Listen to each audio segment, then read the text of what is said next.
Did Buckingham Palace or Prince William set a trap for Prince Harry and Meghan Markle, and were they gullible enough to fall into it? Why not, Father Calvin, just put the bill to Parliament now? Just strip them. Well, just strip them of their titles. I'm done. People think her kids are fake. They think they're AI. They think they're borrowed kids, like all these sorts of things because of Meghan and Harry. There's definitely something unusual happening behind the palace gates, and this time, the buzz feels much bigger than anything before. Right now, there's a sense of tension at Buckingham Palace, and even Meghan Markle doesn't seem as calm and collected online as usual. Harry and Meghan Markle's surrogacy scandal has entered the mainstream media domain. For a long time, it looked like Meghan was running her own version of the royal game, always giving smooth statements, sharing carefully posed photos, and making headlines with interviews everyone talked about. It almost seemed like she thought royal rules were flexible, more like guidelines than firm requirements. But now, everything's changed quickly, and the mood is completely different. Buckingham Palace is being pressured to remove Prince Archie and Princess Lilibet from the UK's royal line of succession until the Duchess provides absolute proof that she popped out both babies herself. Now, we're hearing that the palace might be quietly digging into details about Archie and Lilibet's birth records, their christening events, and whether everything matches royal protocol. If these reviews are real, this isn't just random gossip, it's serious. The royal family relies on systems that have worked for generations, where every detail is important and nothing falls through the cracks. Meghan entered this world like it was a Hollywood set, assuming she could rewrite the script, center herself in every scene, and edit out anything that didn't fit her narrative. Looking from the outside, Meghan always seemed sure of herself, as if she was steering her own story. But now, the tables have turned, and things are moving in a direction she probably didn't expect. Imagine feeling like everything is under control, only to find out there's a deeper investigation happening out of sight. That's a different level of pressure. And let's be clear, this isn't about social media or podcasts. This goes way beyond that. It's about official records and age-old traditions that don't change just because someone's famous. Sure. And then they put out pictures of Lilibet, but it doesn't. You see her half covered, right. But what you always see is Meghan. So it's all about Meghan again. Interview part 5. Royal succession doesn't rest on what people feel or how things look on Instagram. It comes down to official paperwork, verified details, and processes that have never been skipped for decades.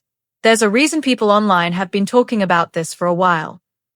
Then when the baby was born, when Archie was born, that was another, in my view, a disaster, because I knew we was not going to get a picture of it. Everybody was hoping we would get pictures. People have been quietly wondering, do the documents add up? Are all the dates and details lining up?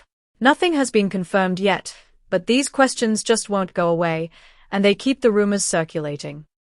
I do believe because there are no delivery certificates, and I heard stories early on around the time Archie was allegedly in utero and being born. I heard stories that royal staffers were not allowed to see or touch her abdomen. Now it seems those same questions have made their way to the highest levels. If the palace is really taking a closer look, the outcome could be huge, not just for the headlines, but for the way everything moves forward. When official procedures take over, it's no longer about what people think or say, it's about what the records actually show. That's when things start to get really serious. Something has clearly changed behind the scenes at the palace, and it doesn't look like a random incident. This feels deliberate, important, and bigger than past royal scandals. Meghan didn't like the surname Mountbatten Windsor. If you remember, in her first lifestyle series with Meghan with Them Forever, she says to Carling that her surname isn't Markle but Sussex. And she was desperate to get it. She said we never had a proper surname, and of course they did. Things got even more intense when Meghan recently posted what looked like a sweet, simple photo of Archie outside their Montecito home. At first, it looked totally harmless. But instead of helping, it made old questions come up all over again. Every time new photos of her kids appear, the same cycle repeats. So all of the pictures, my point is, out there were inconsistent with the idea of a real pregnancy. And I thought, what is she not contextually aware? She's trying to hide something. This is really sloppy. People start looking more closely, raising new questions, and pointing out things that don't add up. It's not just idle talk online anymore. There's a growing group of royal fans and commentators who keep coming back to one thing. Why don't some official records match the strict standards royal watchers are used to? Because of this, palace staff have reportedly gone back to review all their files, press releases, doctor's notes, baptism details, and more. It's not for drama. It's to make sure everything checks out the way it should. Royal lineage isn't about public image. It's based on solid, documented evidence. According to one insider, something unusual was noticed. It's uncomfortable. I don't think, because she's done this before for photos, I don't think that is a real baby bump. I think way too big. It's way too big. And sort of too low as well. Yeah, it's like a meter out there. I mean, It looks the wrong shape. Where's she going to give birth there? Through her knees or something? I mean, that is too low. Apparently, some records are either missing expected details, seem vague, or don't follow the usual royal template. That alone was enough to make people in the palace start asking tough questions. If everything was done the standard way, why don't the papers reflect that? In a system where every detail matters, even small issues get noticed. Meghan's focus on privacy may have made things trickier. Fewer official witnesses mean more double-checking on the palace's end. And here's an important twist. This review isn't coming from outside critics. It's said to be happening inside the palace. Not out of rivalry or spite, but out of duty. The royal family has to protect its structure, and that means every detail must be backed by evidence, not just words. The suspense jumped when they re-examined Archie's documents, and one change really stood out. Obviously, when William was born and Harry was born and George and Charlotte and Louis, we got great pictures outside the hospital. I remember, and William and Catherine especially, they made such an effort to show the whole world their new baby. Archie was born on May 6, 2019, and at first, the records used Meghan's legal name, Rachel Meghan Markle, which is totally normal. But about a month later, the record was updated. Her name was replaced with a royal title.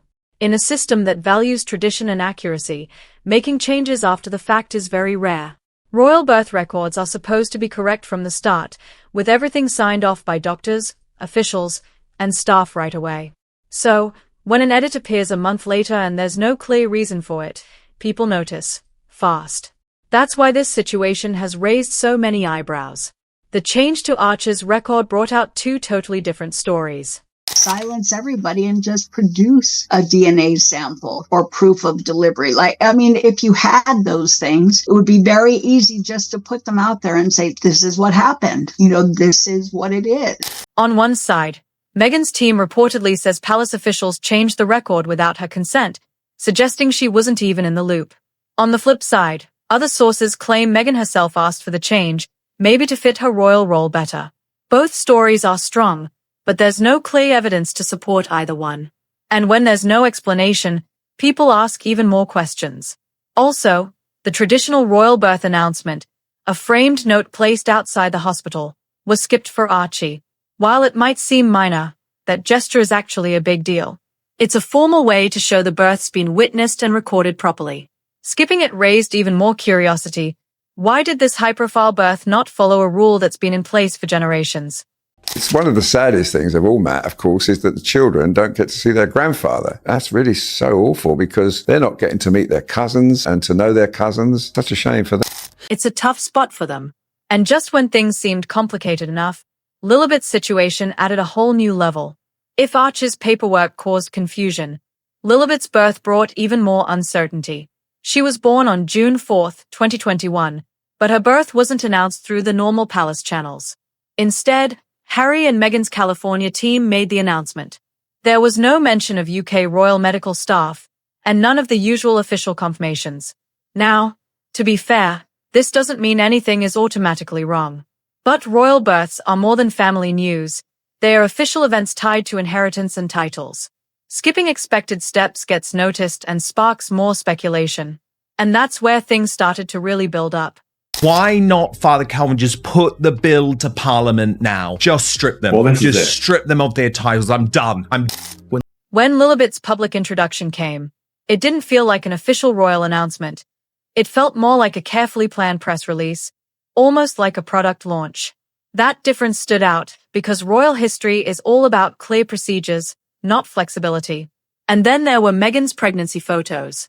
Some people online started pointing out that the photos looked very different from each other, the timing, the angles, and even how Meghan appeared seemed to change. That got people wondering if the images were as natural as they seemed, or if they were more staged. Nothing's been proven, but it's enough to keep people talking. This case about whether you think the birth was real, whether you think there was a surrogate, whether you think Meghan was wearing a moon bump. The fact is, Harry and Meghan lied. Buckingham Palace lied on their behalf. There was a complete cover-up over the birth of Prince Archie. Then, the doctor linked to Lilibet's birth stepped out of the public eye once rumors began swirling. That move made things even more interesting, because royal births are usually verified by a clear list of medical professionals and witnesses. That transparency just wasn't there. The royal system isn't casual. It's designed to carefully confirm every detail. When those checks aren't obvious, it makes people nervous. Things got even more serious when it came to Lilibet's christening. Insiders say this was a turning point. Royal christenings are not just family moments. They are proper religious events that follow strict rules. They are always under the Church of England, officially recorded, and attended by recognized clergy. These records matter for the official royal line. Prince William is clearly aware of the controversy surrounding these two children and their very odd births. It would be an easy way to remove them from the line of succession.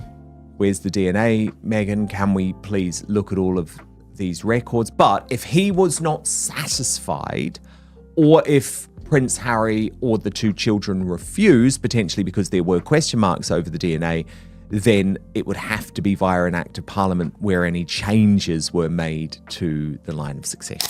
But Lilibet's christening was reportedly done privately in Montecito, led by Bishop John Taylor of the Episcopal Church. While that might have felt meaningful to the family, it didn't follow the usual Anglican process expected in the monarchy. That small detail made a big difference. Without a Church of England record, the palace archivists reportedly had no way to add her christening to the official history. There was no usual documentation, just a gap where an important event should have a record. Advisors weren't worried about the ceremony itself, but about what it meant for the structure of the monarchy. The institution isn't built around personal moments. It requires records that follow tradition. Here, the line between a private moment and an official one became a serious issue. To make matters even more complicated, photos brought more confusion.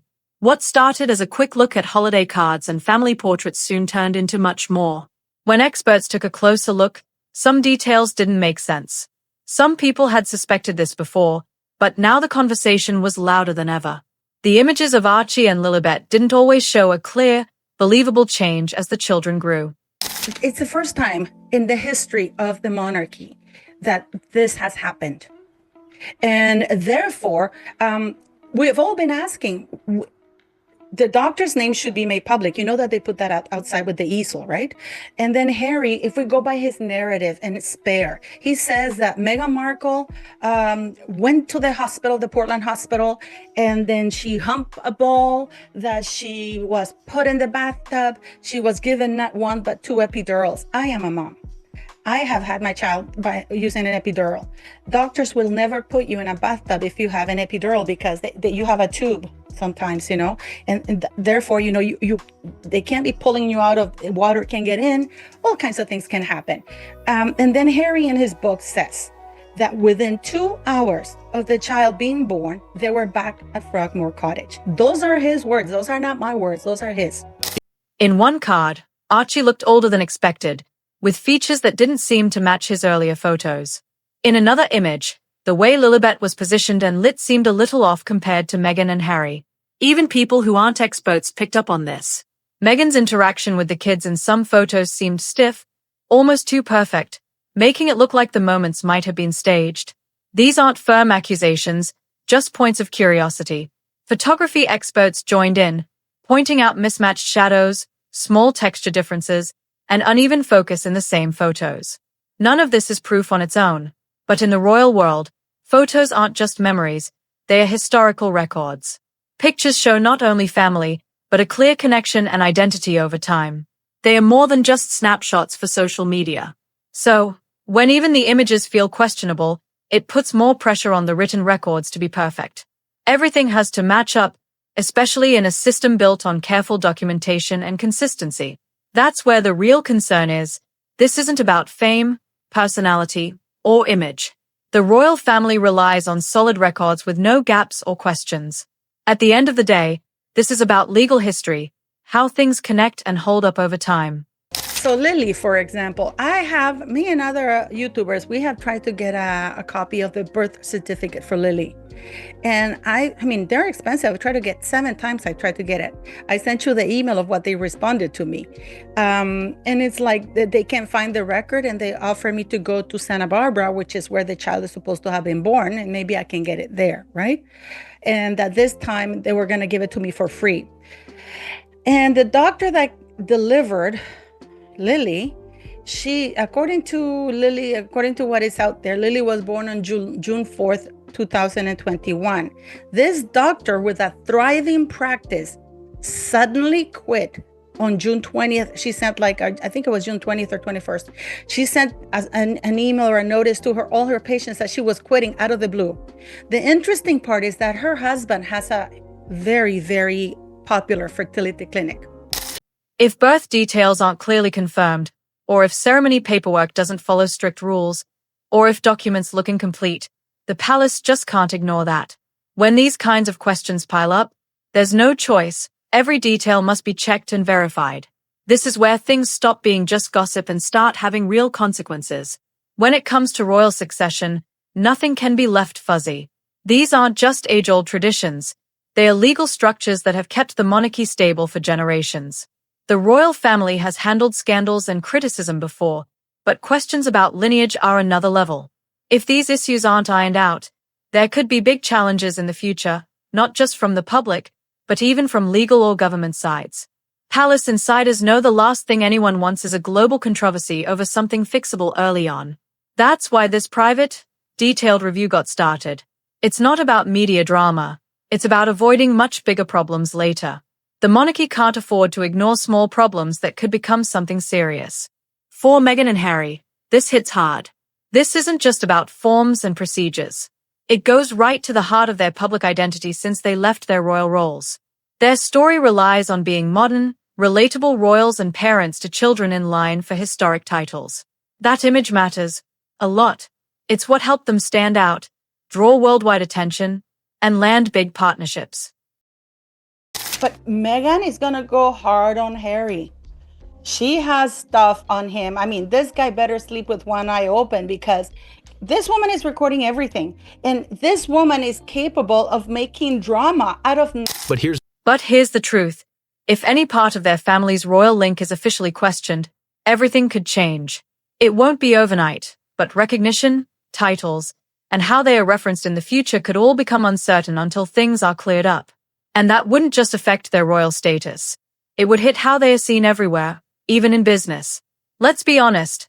The interest from major companies and audiences wasn't only because of fame, but because of their unique royal connection. If that connection starts to look shaky, attitudes change quickly. Investors want security, not unanswered questions. If the paperwork isn't rock solid, confidence slips fast.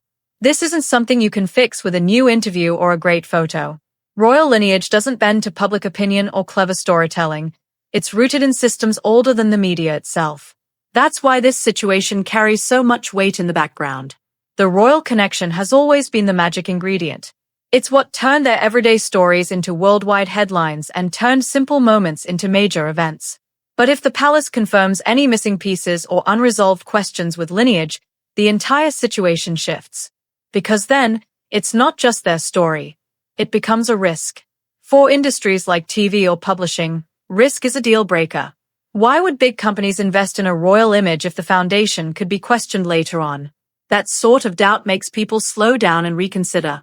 Streaming platforms want reliability, not uncertainty.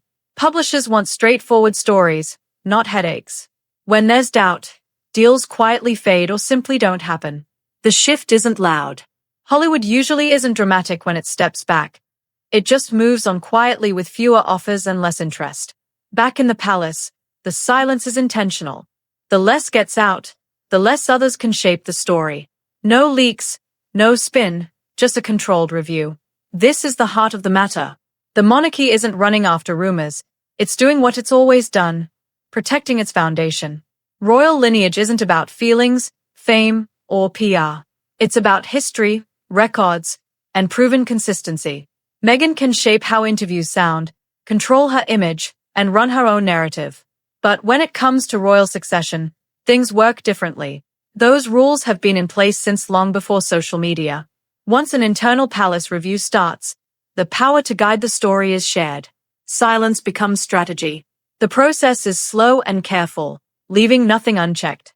Whatever the result, whether it's kept private or made public, this is bigger than any headline. We're talking about titles, legacy, future recognition, and big opportunities all tied to records set down long before the internet. At this point, it's not about what people think. It's about what can actually be proven. That's something Meghan can't change with any interview or image. If you want to explore this royal situation even more, watch the next video featuring Tom Bauer as he unpacks new developments and reveals more details. Don't forget to like, share, and subscribe so you're always in the loop.